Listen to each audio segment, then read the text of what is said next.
Okay, so today guys, we are back with the second poker vlog from my trip to Las Vegas. If you didn't see my first vlog, then I will leave a link up here for you. It's the footage from a 2-5 Rampage and Mariano meetup game, and it also includes the biggest pot I've ever played. This time we're back at Resorts World playing some 1-3 with a $400 cap. Also, quick announcement, I won the 888 Stream Team Vegas Dream competition, which means I am flying to Vegas this week to play the main event, which is an absolute dream come true. I will be posting updates on my Instagram, so make sure you follow me on there if you haven't done so already. And of course, I will be vlogging the experience and my cash games where possible to make some more live vlogs for the channel. And lastly, if you do enjoy the vlogs, then please do me a huge favor by dropping a like on the video and subscribing to the channel if you are new. But without wasting any more time, let's get into the action.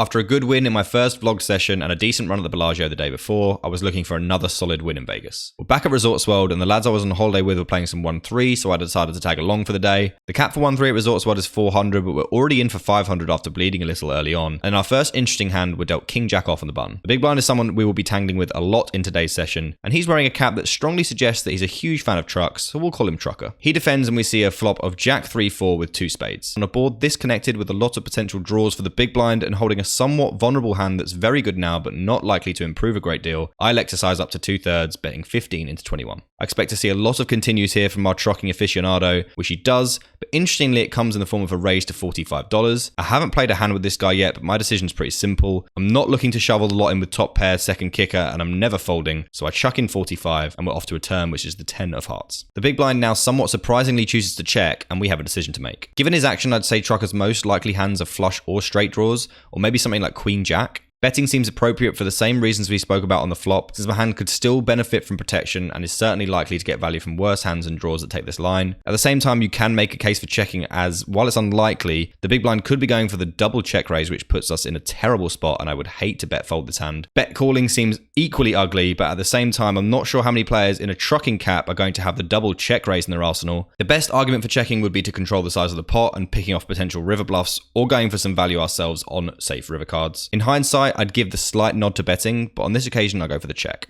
The river is the ace of clubs, which seems like a bad card, but I don't think it's likely to change much other than give Trucker's nut flush draws top pair. Thankfully, he makes my life very easy by betting 40 into a pot of 111, and I'm never one to turn down odds this juicy.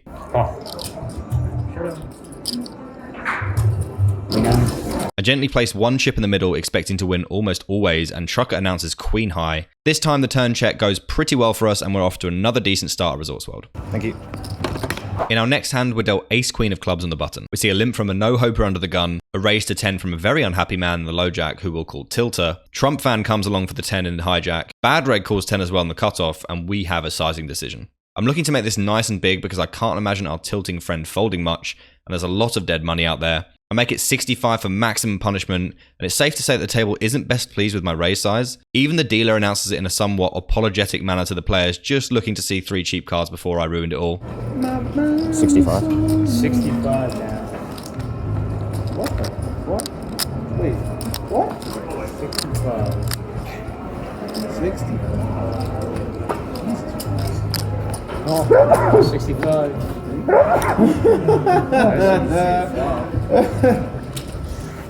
cool, man. Predictably, we still have one customer in the form of Mr. Tilter, who quickly and loudly checks a beautiful flop of Queen 3 deuce with 2 hearts. I decide on a small bet with such a low SPR as I want to keep him interested, but while unfortunately for us he doesn't audibly show his displeasure, he is clearly very unhappy with his life and folds. I didn't capture the audio because I only record hands I'm in, but for about an orbit after this he was telling everyone how unfair it was that he has jacks when someone obviously has aces. I'd usually say nothing, but considering his money was definitely ending up with someone that wasn't him, I decided to tell him I had ace queen to see if I could give myself a better chance of that being me. He absolutely refused to back down and was totally adamant that I had aces, until of course I offered to show him footage of me peeling back ace queen, and that was the end of that exchange. Anyway, we take down another decent pot and keep building the stack. Our opponent from the last hand is still simmering down as we're dealt 9-8 of diamonds. Someone who missed their blinds posts under the gun, and with the extra juice out there I make it 15 in the low jack. The button calls, no hoper calls in the small blind, Tilter comes along in the big, and the undergun player folds. The flop is Jack 7 deuce rainbow. No hoper checks, Tilter checks, and this is not the field to start blasting off with 9 high in a 4-way pot, so I check as well. The button checks it back, and I draw the fucking tits off the turn. The 10 of diamonds is about as good as it gets, given the board is still rainbow, and there should be a lot of hands that my opponents have no interest in folding. We get some lovely news as no hoper slides $20 in first to act.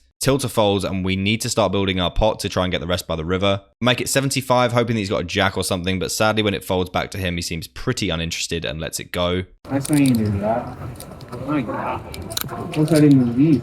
Unfortunately, we have to be content with the pitiful pot that our nut straight has managed to produce. Given how dreamy the turn was, this was obviously a disappointing result. But without the 10 of diamonds, I'd have no chance of winning this pot, so I tried to see the positives and we rake in another one. I'm looking to capitalize further on what looks like a great table, so it's nice to look down at some serious ammunition in the form of ace-king. Trucker starts off a convoy of limps from No Hoper, Tilter, and Trump fan before I make it 20 in the big blind. Only Trucker wants to come along to the flop, which is a pretty reasonable looking ace 8-4 with 2 spades. I'm obviously going to bet, and I think something around $20 to $25 is good here. Trucker has shown himself to be pretty sticky so far as well, and the board isn't exactly dry, but I end up only betting 15. Not the end of the world, but there's a lot of turns that will inevitably force me to slow down, so getting more value on the flop seems best. Trucker calls the 15 and the turn is a 5 of spades. Seems like I get punished pretty often when I make a sizing mistake in these spots, but hopefully that means I actually learn something from it eventually. I have the king of spades, so it's not a disaster, but I think this is a pretty standard turn check on a flush completing card, so I do. Trucker checks back and the river is a thoroughly acceptable king of diamonds.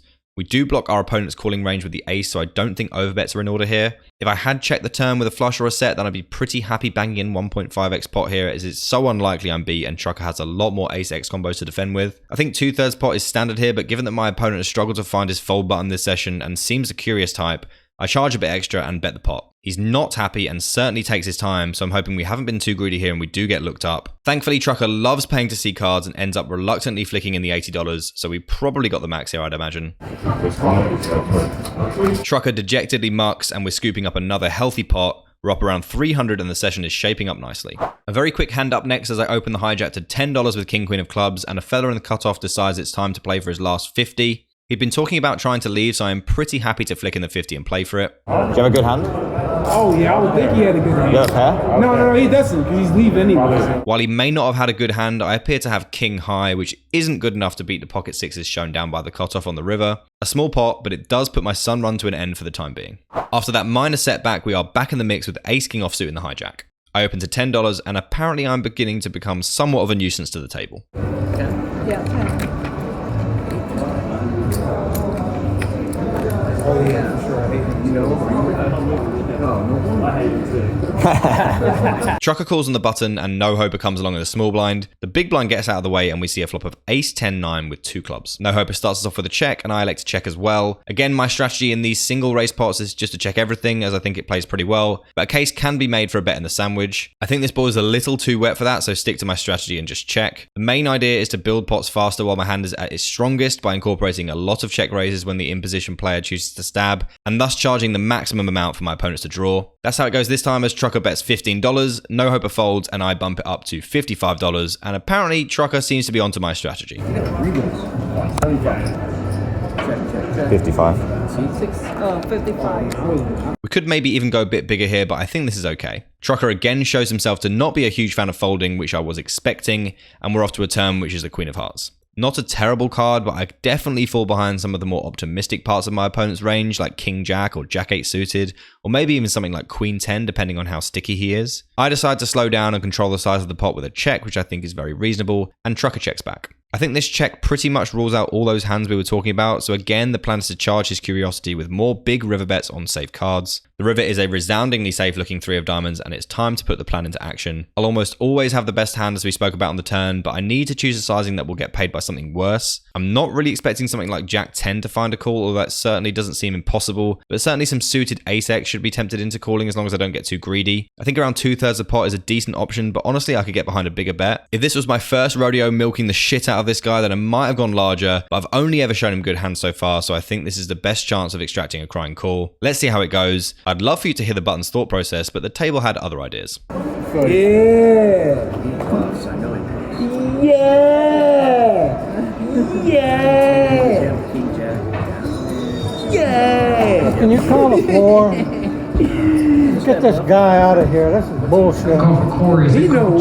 He's just not saying You gotta pick this guy up. He comes, he plays 2 hands, he goes 30 minutes, he comes back, plays 1 or 2 hands. Yeah, this guy. Get him out of here. There's enough people on the Get him list. out of here. Give me his. You haven't been here all day. Ace king. I have ace king. You have ace king? Yeah. shit. So again, he tosses in the call and we announce ace king, which is good enough for the pot. I think our bet size is about right given the length of the tank, but who knows what he might have paid off. Anyway, another decent pot and I'm feeling pretty invincible in this room at the moment. However, we all know poker is a cruel mistress and nothing lasts forever. For any of you who watch regularly who are not only used to me losing but unashamedly enjoy it, the rest of this session is for you. After being at the table for a few hours, it's that time again where we take a break and see what Bean is up to. As I walk over, Bean is deep in thought on the river with the board showing 3 clubs. Bean checks over to his opponent who quickly fires out $100 and now it's back on Bean. He takes a good 30 seconds mulling over his options before giving the fans what they want and pulling the trigger. Now, if you're unfamiliar with Bean's game, he is famous for getting tricky, but also loves a massive bluff with a nut flush blocker. This could be either, and our villain of the piece takes an absolute age to make his mind up. So long, in fact, that my filming is cut short by the flaw and we don't get to see the resolution. But after a good 3 minutes, he does let it go, and Bean tells me later on that he did have ace-8 of clubs for the nut flush. Anyway, our brief Bean stint is over and we're back in the mix for ourselves. The nut flush I had in the last vlog was the only one I can remember making, and I don't run nearly as good as Bean, so let's see if we can at least make one pair and make something happen. Ace King seems to keep finding its way to me, this time under the gun, and I open to $10. Trucker flats the cutoff, Trump fan calls on the small blind, and Bad Reg flicks in the 10 in the big. The flop is King 9-7 rainbow, and when both blinds check, I decide to check as well. The less people there are behind you, the more case you can probably make to bet this flop, but it's still a connected board, the blinds can still check raise me and put me in an awful spot, and I feel really comfortable with my range check strategy. Trucker checks it through to the turn, which is a lovely looking ace of hearts, giving me top 2 pair and bringing in the backdoor flush draw. This time, Trump fan elects to kick off the betting with $25 and Bad Reg quickly folds. My hand is already arguably underplayed. I'm still way ahead of the range I think Trump fan wants to start betting here. I think raising up is in order to build a pot against weaker top pairs or 2-pair hands and prevent any flush draws from either player seeing a river cheaply. I make it $80 and when it folds back to Trump fan, he instantly reaches for his megaphone and announces that when he's not shagging guns, he's flopping sets, quickly sliding an extra 200 on top of his 25 into the middle. This is obviously about as bad as a spot can get, given that my opponent is very straightforward and has precisely 0 bluffs. The worst thing about this spot is that this player is still quite bad, and I can conceive of some universe where he does this with a worse 2-pair like ace-9 or ace-7. That means this is probably the absolute bottom of my range that I'd be happy getting in here, given that I can have all the sets from the flop still. He also surely can't have top or second set, so we always have 4 outs to win regardless. Another thing that may be worth mentioning is that I know for a fact that people think that I have absolutely nothing when I check this kind of flop, which could lead to a player overvaluing a 2-pair hand thinking it's worth more than it is. Unfortunately, this guy thought Trump was a good idea, so we probably need to rule out any thought process that goes beyond the 2 cards in his hand. I spend about a minute straining every sinew trying to convince myself not to shove, but I didn't fly all the way to Vegas to fold top 2 pair. Yeah, All in. that's cool. I reluctantly bang in the rest since I'm not folding any river anyway, and if he does have 2 pair, then we don't want to scare a river to kill the action. Trump fan obviously calls, and it's time to find out just how fucked I am. Spoilers, the answer is, to everyone's surprise I'm sure, very. Start? Oh, yeah? You have a I set? love, yeah, I know this is you have a fair. I set? just wanna- You do? I love, I ask if he has a set and he delays a little in announcing it, probably because he thinks he already told me when he 3-bet the turn. His 9s are way ahead here, the river is entirely unhelpful, and the dealer begins the transaction of my chips to Trump fan. Maybe I could have let this one go, and honestly looking back on this hand for the vlog, this seemed like even more of an opportunity to make a well-timed hero fold than it did in game. Unfortunately, I hate folding, and we dust off all the profits we worked so hard for. How much do I have left? I just need to reload to max. I don't know what it. Can I have 300, please? sorry? Can I have 300 more?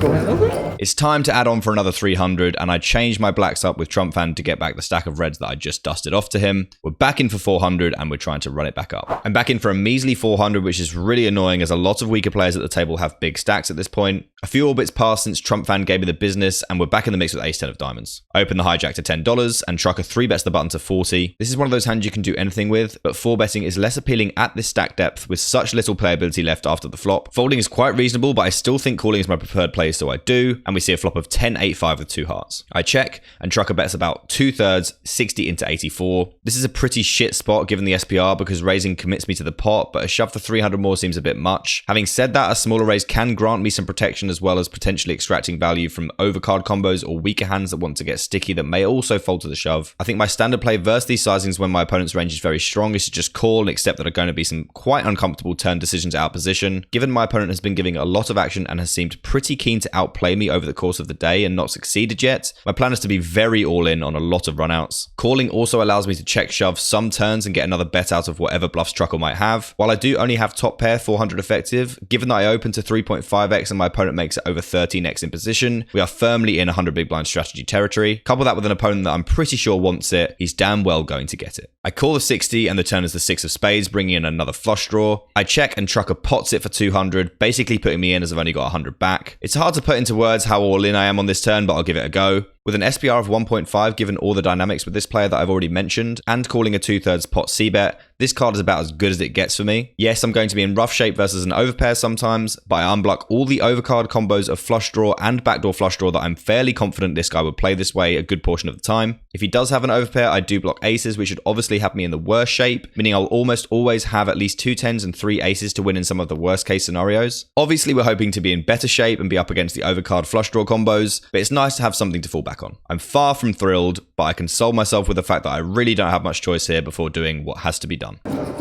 All in. I shove for my last 300 and he snaps my tits off, which doesn't necessarily mean I'm cooked, but I would have preferred at least a side to have more hope of some of the prettier scenarios we spoke about. However, he confirms the bad news pretty quickly by tabling kings, and the river is a rather sorry looking 7 of clubs. I muck and reach back into my bag for another 400. We're now in for about $1,300 after a few mini reloads along the way and some savage beatdowns, meaning we're down around 900 on the session. Not what I had in mind, but I'm back in the saddle because I just love the pain. I'm looking for something to kickstart my revival, and I get just what I need when I look down at 2 kings. Trucker throws in a curveball and limps under the gun, so when it folds to me, I bump it up to 15 in the small blind. Oh, there. See, you're just saying how much he's our friend. And then he does that. Interestingly enough, Trucker throws in the limp re-raise, making it $50. We all know what this looks like, but this guy was definitely pulling some moves as we've spoken about already, so if he has aces, then he's getting a lot from me. 125. Re-raise for 125. I 4-bet to $125 and Trucker literally snap calls before my chips are in, as you can hear in the audio from the table. I think if he had aces, he would almost certainly hesitate, so I think we can rule that out. But while he has been making some moves, I still expect this to be exclusively hands like ace, king, and queens. This is all pre-flop action. Heads up. Me and my hard shit. Shit. Given how things are going, we could really do with dodging an ace on the flop, so naturally we see ace 8-3 rainbow. This seems like a pretty reasonable spot for a small stab with range, but given my interpretation of the situation pre-flop, I decide that checking is probably best. If he has queens, we'll probably be checking this down most of the time, but I'm absolutely dead in the water against all of his ace-king combos.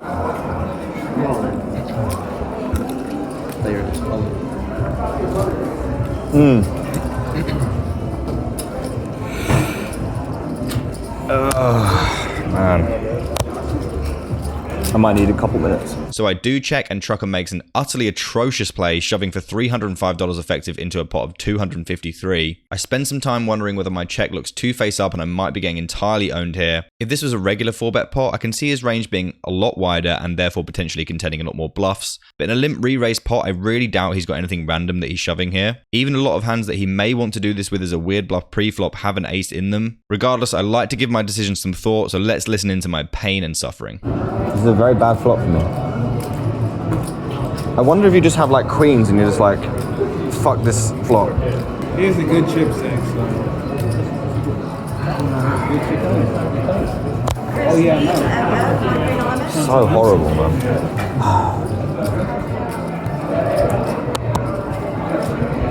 Ah, man. You didn't have it? That was very good. What was the other one? Ace queen? Ace king. Ace king. Okay. What'd you have?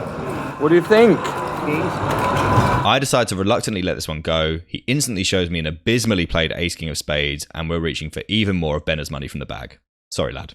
Shortly after the king's hand, I opened pocket fives to $10 from the hijack. No hope of calls on the button, and a newer player, who we'll call Dutch because he's Dutch, makes it a pathetic looking $26 from the small blind. Easy decision for me, getting a great price to flop a set, especially with no hoper behind me. Unfortunately, this time he folds though, so we are heads up with Dutch. I should mention that in the hands he's played so far, Dutch hasn't covered himself in glory, making some obscene bet sizes in some situations. The flop is about as good as it gets, 6-5 deuce rainbow. Dutch decides on a rather standard overbet sizing on this board texture, firing 80 into the pot of 65. I can barely contain myself, but there's definitely no case of raising here, as I calmly take some time before sliding in the call. The turn is a king of hearts, which I think is a really bad card in this situation. Dutch's sizing suggests that he has an overpair that needed a lot of protection, and although he has been making some strange bets, I don't think ace-king is a likely candidate for him to overbet the flop with. That means a lot of the time this card is just bad for him, and I may struggle to extract more money. Dutch appears to confirm this with a check, and I have to figure out how to proceed. There's 223 in the pot, and I have around 280 left. Pulling a trucker and shoving is definitely not on the agenda, so it's between a smaller bet and a check. Checking seems fine, but live opponents are generally not a fan of folding,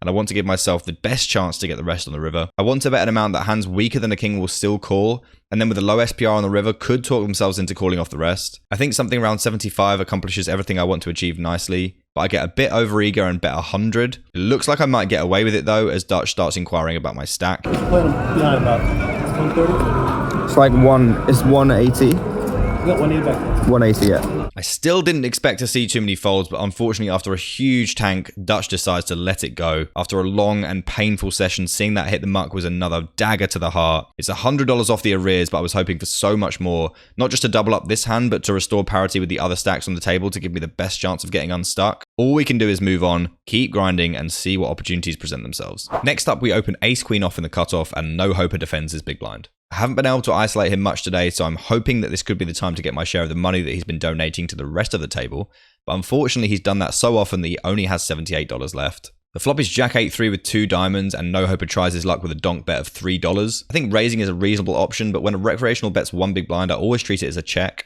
and I would most likely be checking my hand back, so I decide to call. The turn is the 3 of hearts, pairing the board, and this time no hoper checks. We could bet to get value from something like 10-9 or a flush draw, but this time I decide to go ahead and check it back, and the river is a very acceptable looking queen of hearts. This time he bets $10, which isn't exactly screaming strength, but I still think my preferred play is to put him in for the remaining 55. He's been holding on to his chips for dear life, so making a smaller raise and allowing him to stay in the game is definitely a reasonable play, but I'm greedy as fuck and I have Jamie Gold top against a fish, so I stick it in.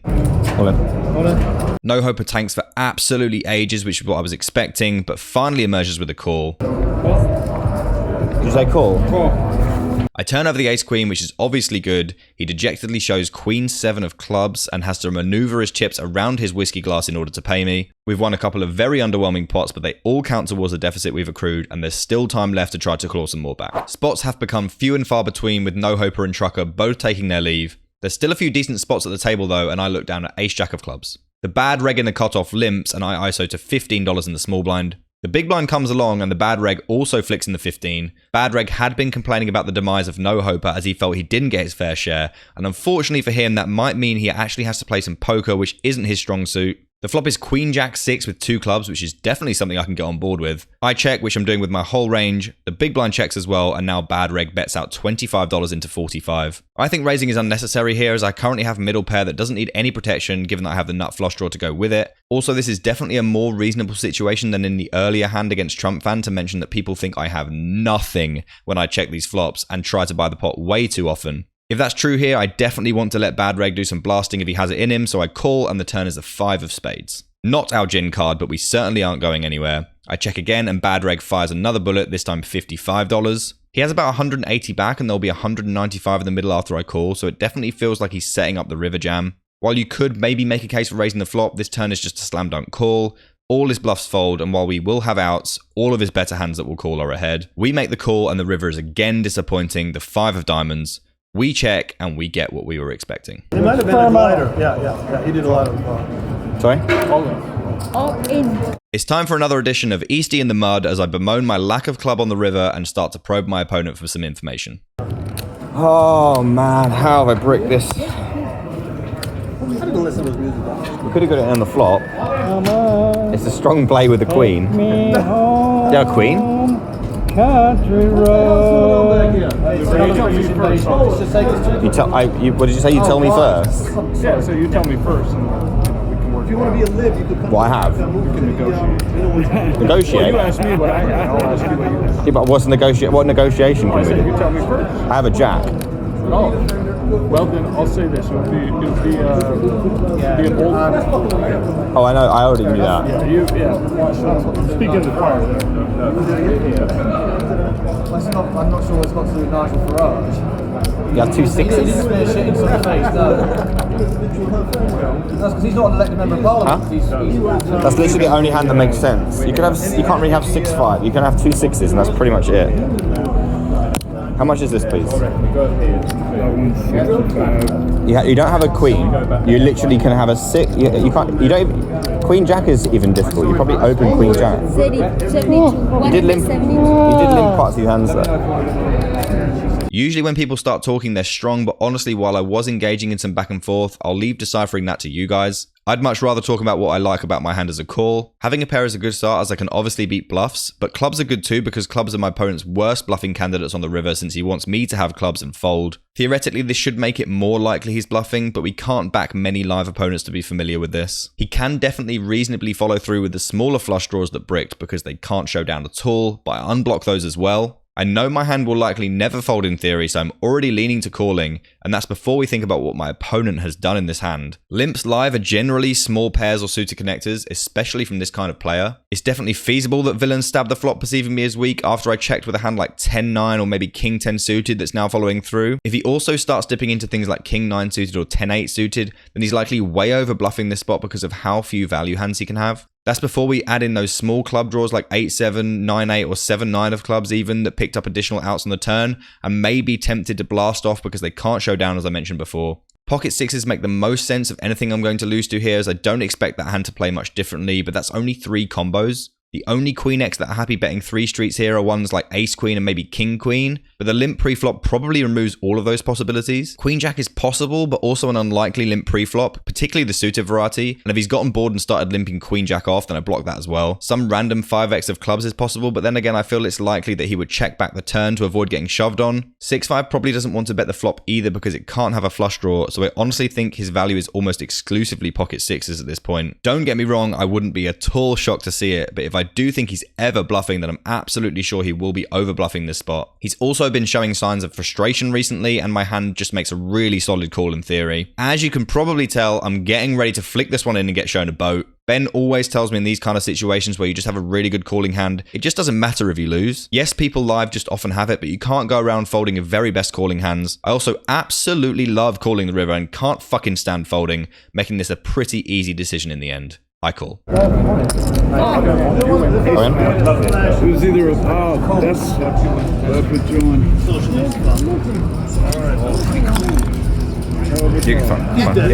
Thank you. This time, our thought processes aren't in vain, as Bad Reg announces that we're good, and mucks, and I table ace-jack to scoop the pot. Bean was standing on the rail and was a big fan of the call as well, which is all anyone really cares about anyway. The lads were looking to head out to a bar for the evening, and that hand seemed like a pretty good note to end on, so I booked the loss and rack up for the day.